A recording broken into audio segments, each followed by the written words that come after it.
you should sing anymore. Well, not a song, a singer. That's a terrible start to a show. Apologise to anyone who was upset by that. I was like, oh yeah, he's awful. Right, hello, welcome to the show. Today it's just me talking on my own, which I do not mind. I'm very excited today because I'm gonna take a thought journey on the new Lumineth preview that we've seen today. With the box set coming out this weekend, we've already started to see some of the rules, and I'd like to talk about some of the rules that we've seen and some of the mechanics. James Powell, you can jump in with me if you want to. FYI, and talk to me about it. But hello to anyone who's joined us live. You guys are awesome. Thank you so much. Anyone listening to the podcast, loads of love to you. Please stay hydrated. And of course, without the Honest Wargaming Patrons, I actually couldn't do any of this and make this as cool as it is. So you guys have got that big dick energy that we like to talk about. And I would have a beer with you any day. Okay. Before we get started, though, watching on YouTube because Twitch isn't working for me very well lately, says Martin Orlando. That is weird. I wonder what the situation is. With Twitch. I'll get back to you on that, Martin Orlando, but thank you very much. I know that for a fact that Martin Orlando is going to be very excited about these elves, these goat warriors, these pointy-eared monsters. Dean Morrison, if they fuck up Sullivan, I'm all in. Couldn't agree with you more. Gursey, good afternoon. Hey, yes, AOS, Archie, I love you, you're great. Aldum, at last, talk elves to me, says Archie. All right, we will. Now, obviously, all the rules aren't here yet, but we are going to talk about some of the stuff that we've seen, and some of it is a great talking point. Hey, Tristan! Yes, Tomb King, Tristan, Warhammer Rob, hello, Ulfaling, Warmaster, Stufflin, MJ Pegasus, good afternoon. I mean, it's an exciting time, a new battle tome, but as always, not just looking at just the rule, I always like to look at the system that we get presented with as well, right? There's no skies falling in at all. We posted up on our Facebook yesterday, we started talking about the Aether Gold, well not the Aether Gold, but the Aether Quartz Reserve, and it's a cool conversation to have because we get to talk about about resources. Sorry, I haven't spoken to anyone else today. The lockdown continues. We get to talk about resources and resource management and how that might be the future of our game. Because our resource management hasn't been something we've ever had to really play about with the exception of units inside the game. There's been command points for a while, I guess. That's worth it. But now this added complication of resource management on top, which we're seeing in the KO book and we've seen in the we saw in the KO book, and we didn't see in the Seraphon book particularly. So maybe summoning points. If you don't have summoning points, which we don't think Lumineth have, they haven't had any indication. That means that maybe armies that don't have summoning might get these kind of additional resources. You know, because if you took a look at the game, I've really jumped into my point straight away. If you look at the game, summoning normally tends to be an end game bonus. So if your army could do well over the first couple of turns, it normally starts to scale better towards the end game because you can put down 10 more of this or 20 more of that, or whatever it might be, right? So you get late game. I'm very sorry. Apparently I'm going to sneeze. Late game efficiency. Whereas these resources mechanics that we're seeing, let's go I'll go get myself someone to talk to about it. James, let's go give him a call and get him on this here. And then he'll be able to give us some knowledge or his thoughts at the moment. One moment, James. Let's just get you in this call here. I know for a fact you're excited here about these young goat men. Oh, no, I've done this super wrong, and you guys have seen the inner workings of the stream now. Oh. No, I wasn't in studio mode. That's wrong. Hello, James. Going? Yeah, I'm all right. Okay, great. That's good. Let's just get you in this. It's James.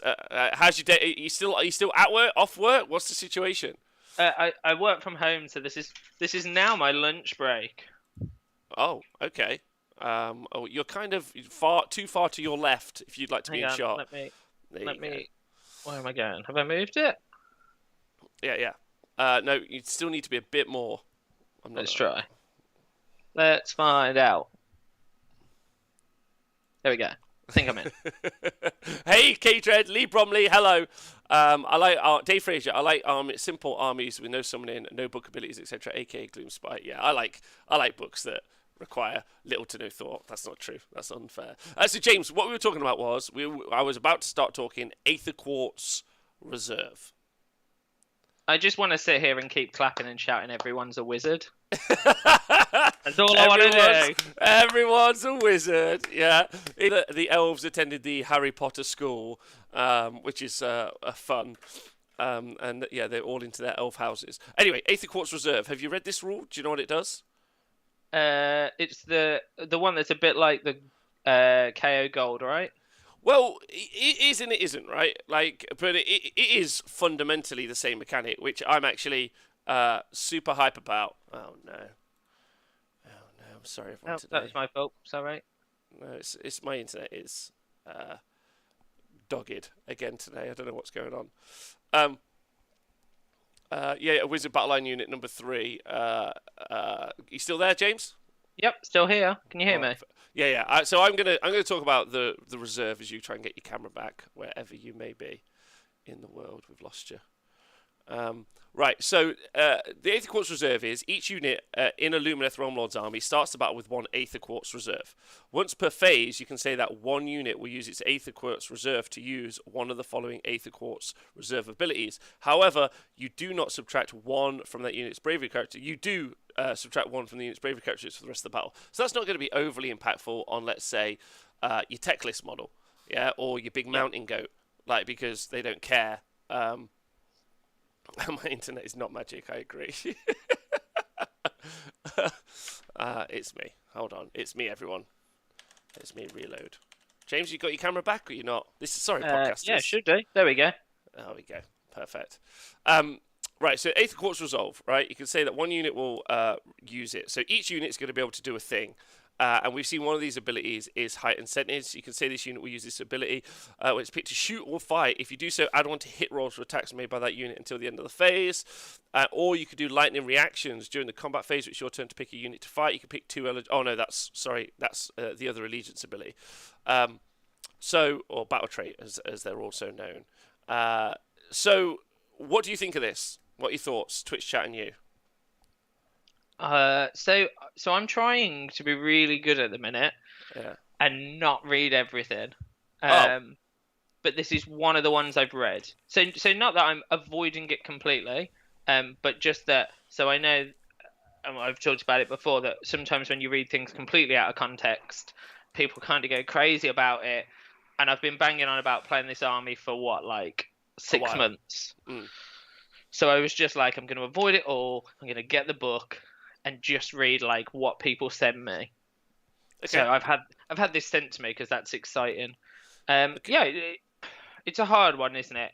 But it looks good. And I think like if you're only taking spearmen in small numbers and archers in small like blocks of 10, then the battle shock's never going to matter.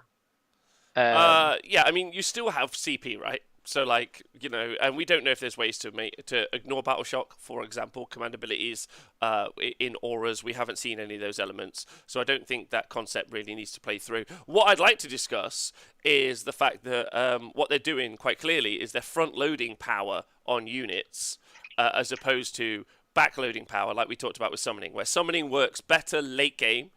And then this, and also the KO. If you look at like some of the KO builds, which is super cool. So the KO do have a similar mechanic where they get to spend their gold and they can choose a triumph. And those triumphs are really powerful. They get to reroll hits. They get to reroll saves. Like, they're really, really good. Yeah. Now I know that the KO players are like, well, they're good, but they're not brilliant, which is fair. I think in this particular situation, it's a really good mechanic to give an army where you can't justify giving them summoning, right?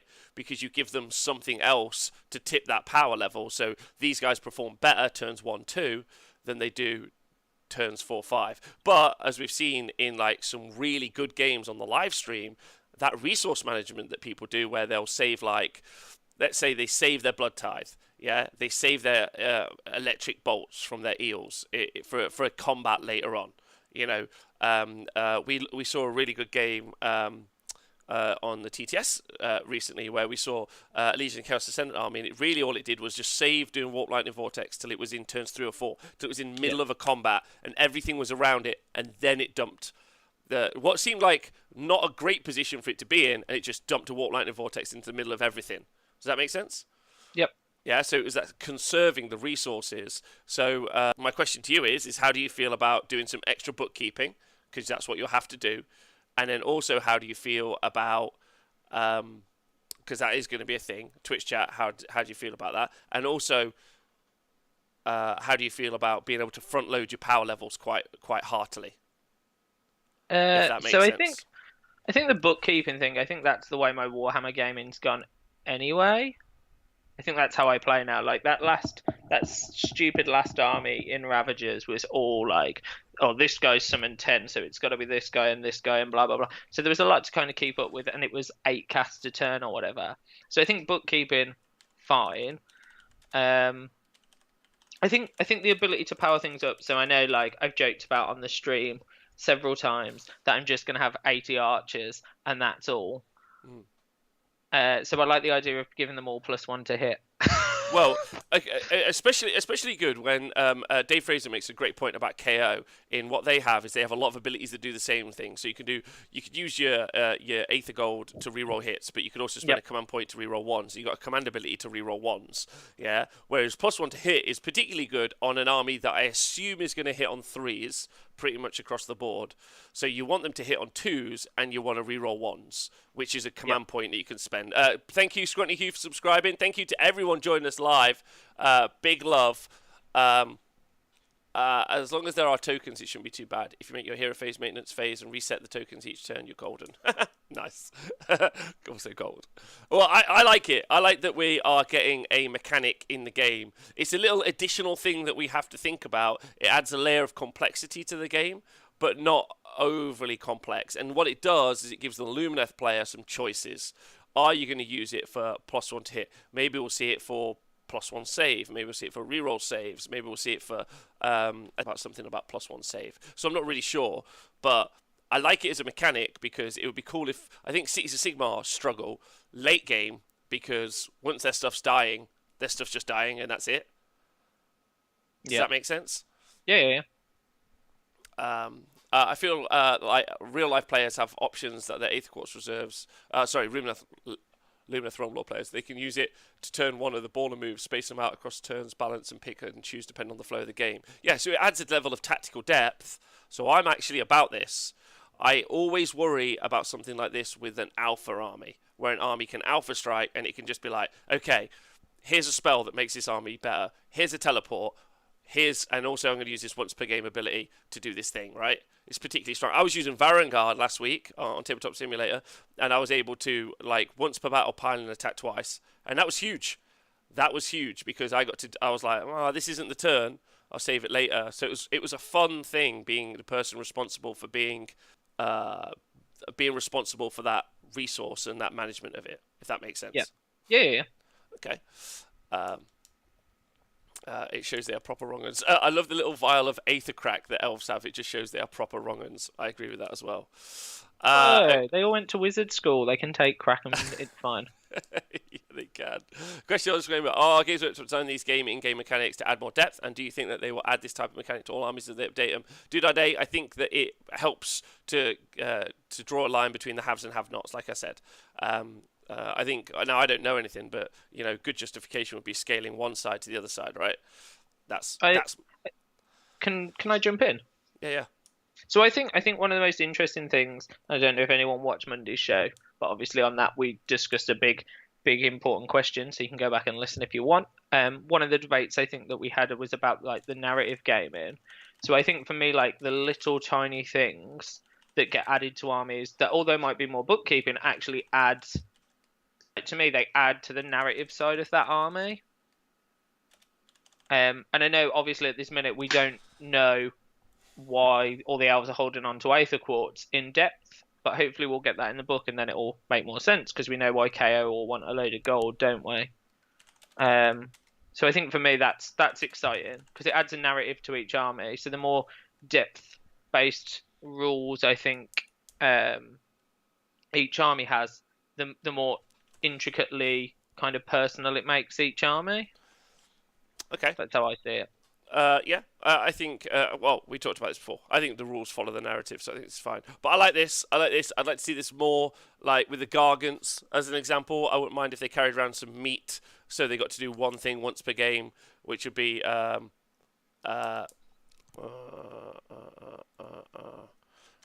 yeah. Okay, so it's a cool mechanic, right?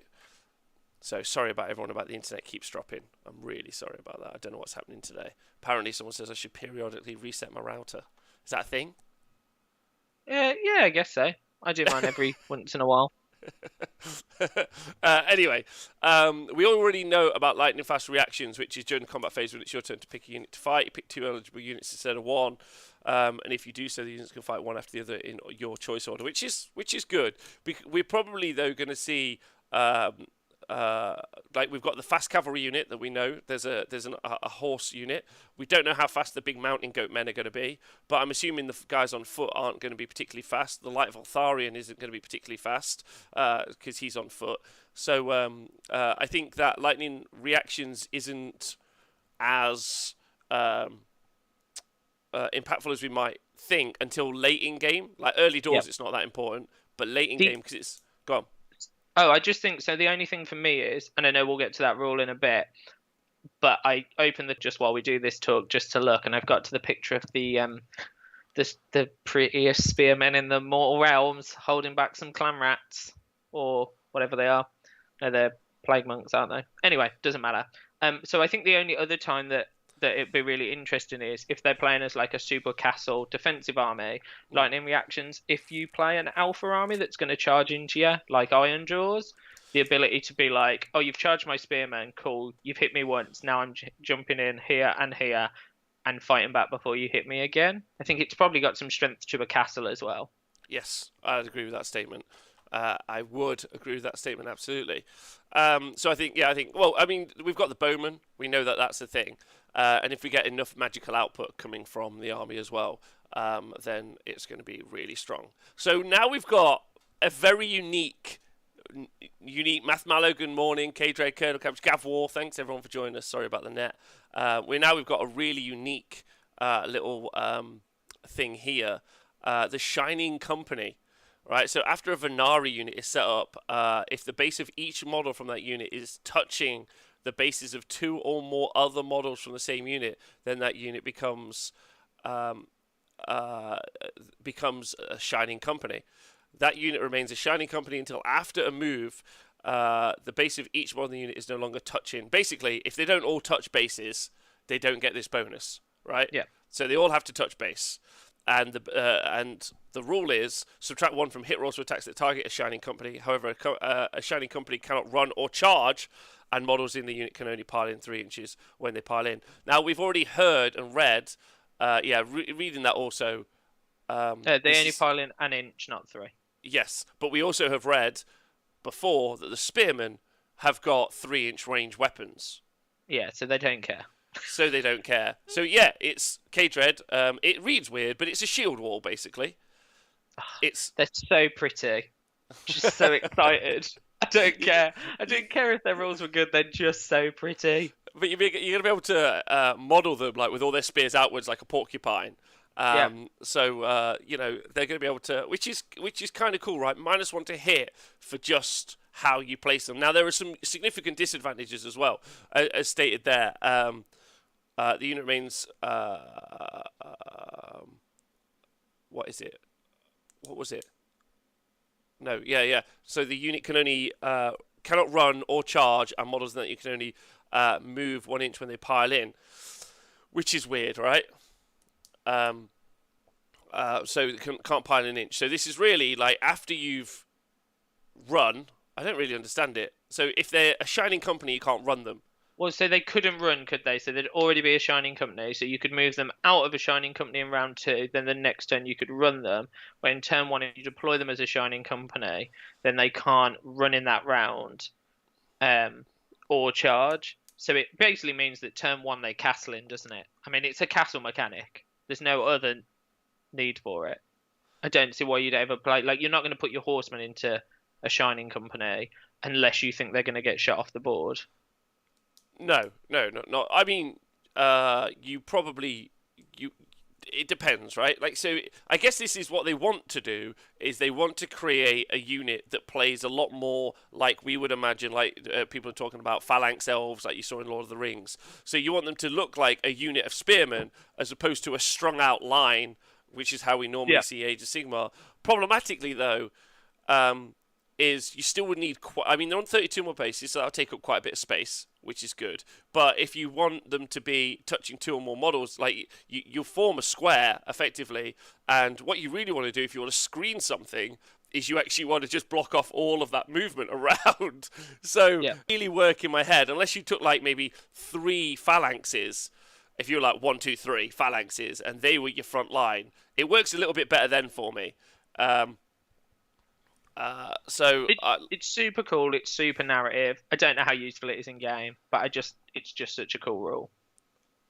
Yeah, I think it's not overly useful unless you do take big bricks of it, right? Like the big bricks part is important.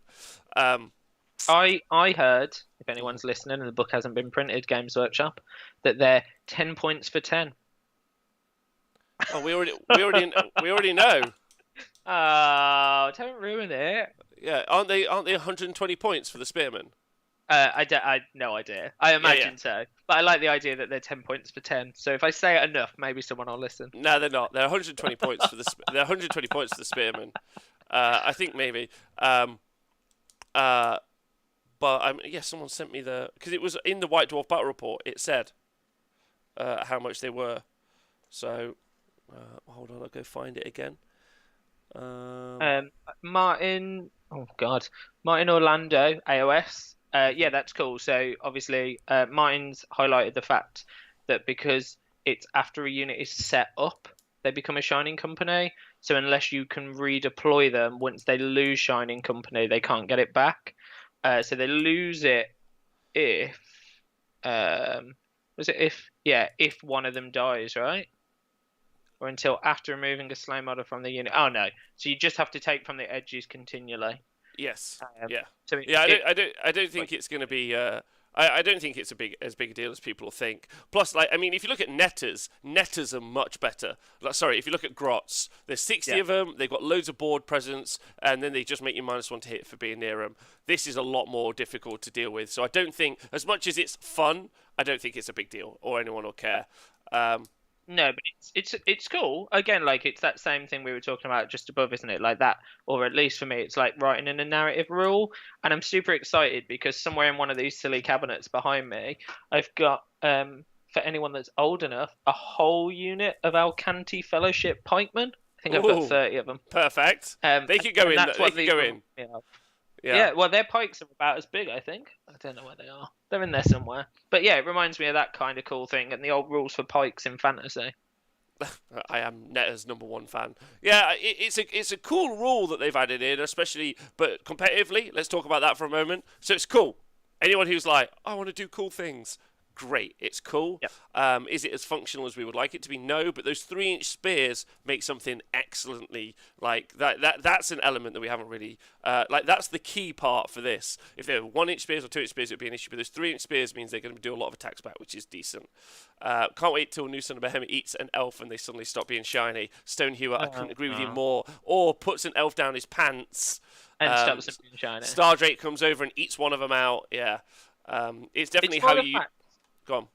I think it's more the fact for me, like it's a cool rule, and the giant might put it in its pants, but it's probably not going to hit when it's hitting on 5s.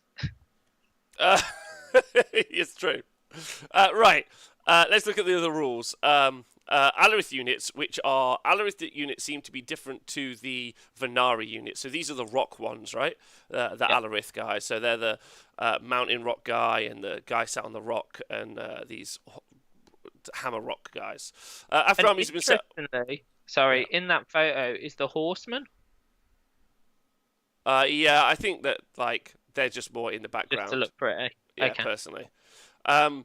Enjoying as rock. After armies have been set up before the first battle round begins, at the start of your hero phase, you can pick any number of friendly Alarith units. At the start, it's important. and say that they are adopting the mountain stance. If you do so until your next hero phase, if the weapon for an attack targets this Alarith unit as rank characters of 1, it's down to 0. So your Alarith units, Alarith are elf earthbenders. Yeah, they are. Ah, Yeah, they are. love that show. I love that show too. It's fucked. It's just like, nope, not today. All right, Plymouth Troll Slayers. Anyway, so that's brilliant because it's not the first battle round, it's any battle round. Beast of Chaos players weeping right here. Yeah, so at some point when you looks like the fight is on in your hero phase, yeah, you can say that they're adopting the mountain stance and then you're going to be ignoring rend of 1, right? Yeah. Yeah, brilliant. That is a brilliant rule. That is far more functional than the other rule. And also it means you're just doing it later. There's no restrictions to it. It's only once per game. But if you think about the fact that, like, oh wait, after armies set up before the first battle round begins, at the start of any of your hero phases, you can pick any number. If you do so until your next hero phase, after armies have set up before the first battle round, does it say you can do it every? Can you do it every hero phase? And yeah, so any hero phase. So I'm guessing, and this is me reading into this, but I might be wrong. I am guessing there is more than one stance.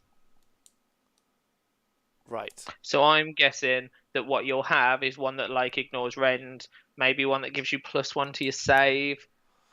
Pure speculation, but otherwise it makes no sense, right? Because otherwise they might as well all just ignore one rend. Yeah. Okay. Fair enough. Next up, tectonic force. I know. I'm stressed by it all too. Right, anyway, Tectonic Force. At the end of each of your combat phases, you pick one enemy unit within 1 inch of a friendly Alarith unit. We've talked about this before. You cannot pick the same enemy unit more than once per phase. And then basically your opponent must move that unit 2 inches, and that unit must move more than 1 inches from any Alarith units for your army if it's possible to do so. Once those enemy units have been forced to move, any friendly Alarith units that are within 3 inches of enemy units can make a 1 inch pile-in. So what do you think of that? That's cool. That's very fun. Move stuff off an objective, move it out of your way. Especially good at the end of each combat phase. Especially good for moving stuff away from banners or like making them immune to battle shock or any of those sorts of things, right? Yeah, I think as well for me, one of the other big things was that it also means that, so like, on those rare occasions where you'll have something with a huge, like a Marathi, a fully charged Marathi charging across your army, pushing with its 3-inch range to hit like a, tech list behind a being screened. That pushback means you can take someone out, doesn't it? Like you could take her out of range of tech lists, take it, like remove that back unit from combat so they can just move freely the next turn. Well, it's at the end of the combat phase, so all the combats will have engaged and happened. Yeah. But I mean, so if I'm going second, let's say, I remove her from combat and the unit behind their next turn, say it's a bunch of archers, so instead of being locked in combat and now free of combat, can move and shoot something other than what they want them to. It's almost got a bit of control deck, hasn't it? So I can, like, if I push a unit back, I'm going to keep the unit that's pushed them back in combat. But if there's another unit behind that they've purposefully pulled into combat, I can free them up for my turn. Yes, like a cavalry unit, for instance. If they just happen to have been caught in, I can push them away, and then that unit's free the next turn, whether or not it's my turn next or not. Yeah. It's a good point. Or you could play it aggressively, I think. So, like, you charge a cavalry, and obviously we don't know, so I'm purely speculating. But let's say, like, eels that are way better on the charge. You charge them in, you charge in some cow guys. The eels do their fighting stuff. I know it's my turn next because I'm going second. Or I'm just going to try and play for a double turn. I push that unit out of combat from the eels, and then next turn, if it's my attack, I charge again and get a second bonus. So I think there's probably a technique there. However, that's speculation on everything else in the book. Yeah. It's good. And also it would just take some. I think it's going to be situationally good. But the ability for it to be there, it doesn't cost you anything. It's just an ability that you have is awesome, right? Like it's just there, it's available. And in some situations, you'll be able to fuck around in the moving, like at the end of the combat piling phase. So you'll have some control, which is new and awesome. So sub factions, we've been shown some. So the Sire units. So these are one of the sub factions. So Sire, they have got the command ability depleted reserves. So they start with 2 Aether Quartz reserve per unit instead of 1. So that +1 to hit, you got that unit of archers, James. You'll be able to make them +1 to hit for 2 battle round 1, battle round 2 now. Yeah. How exciting! Which is pretty awesome. And then you can use command ability, which is a very complicated one.